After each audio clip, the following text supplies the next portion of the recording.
so here we are at lesson number 16, working our way through Guitar Essentials Level 1 for the evolving beginner, building a firm foundation for your journey through the guitar playing world. You can pick up this book on Amazon, either in hard copy or also in Kindle. And it would support the channel, and it would also give you some material to work through, so you don't have to do everything from a video. All right, so today we're at page number 40, and we're going to talk about major and minor chords. Now, this is a really huge deal, not only because we're spelling major and minor chords. What's the difference between a major and minor chord? But because it makes a profound difference in your understanding of the guitar fretboard. So I'm using my sort of trying to impress you with importance voice. This is really important. Now, in the last video, I mentioned, seeing students who change chords and then leave everything and replant, like as if they're playing buttons or something, and they just put down a chord picture. But that's not the way music happens, and that's not the way chords happen. And I want to introduce that idea to you with these first two chords. The first chord is an A minor, and we want to change that A minor chord to an A major chord. Now, the only thing that we have to do to change a minor chord to a major chord in any case is move one note, and that one note is the third of the chord, in this case A, B, C, 1, 2, 3. The C note is right underneath my finger here. Now, in order for me to play an A note, I move that C note, A chord, I move that C note up one fret. And you can hear it's become a major chord. It's most common to play it with these three fingers. And so let me discuss the problem here that most people have. And this is a huge problem. You look at a chord picture, and you form the chord picture through a chord diagram. You form the chord picture with a picture of your fingers in your mind.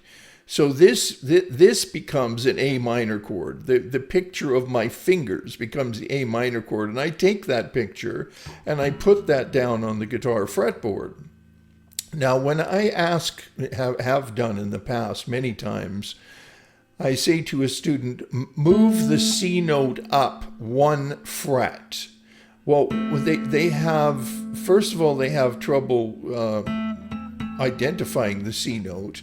And then because all of their fingers have to move, they don't see this chord and this chord as only having one note difference. That's the only thing that's moving from here to here, right? We have one note moving. It's I may be changing several fingers, which I am. I'm changing several fingers, but it doesn't matter what you're doing with your fingers. What matters is what is happening on the fretboard, and you have to learn to look at the fretboard. You have to learn to look at the effect that's happening on the guitar fretboard, not looking at your fingers and then changing your fingers to get another chord. Because very often you're only moving one note and in order to change from one chord to another. So in this case, A minor to A major, or I can play the A major with my fingers 1, 2, and 3. Now let's take a look at the E minor. We have played the E minor like this with fingers 1 and 2, but let's switch to fingers 2 and 3.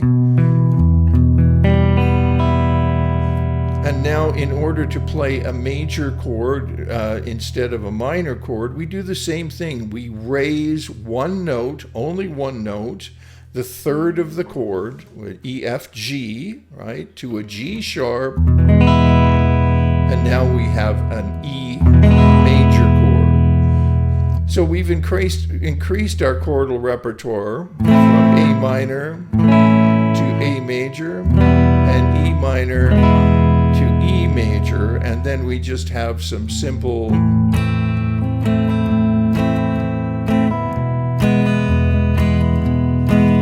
changes. Right. That was from A minor to E major back to A minor. I just lasted a little bit longer on the E major. And A minor, E minor, A major. Let's try that one. That's sort of a nice, listen to that.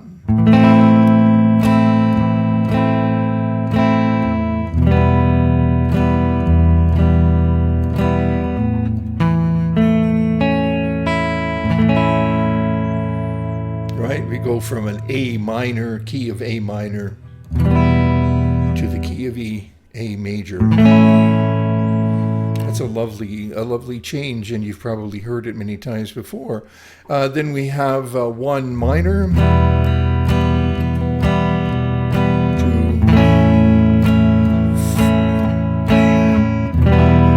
to a four major. A lovely change that's found in a Dorian mode, and so on. So that gives us some nice chord progressions with thinking about the movement, how chords are spelled, not just where we put our fingers, but think of what is moved in order to make an A minor an A major, or an E minor an E major, or a D minor a D major. It's going to be the same idea every time, but this is especially easy to see, A minor to A major and E minor to E major. So work on that, and think about what I just talked about, because it's a really big deal. And think about common fingers, guide fingers, and pivot fingers. And don't look at your fingers, look at the fretboard.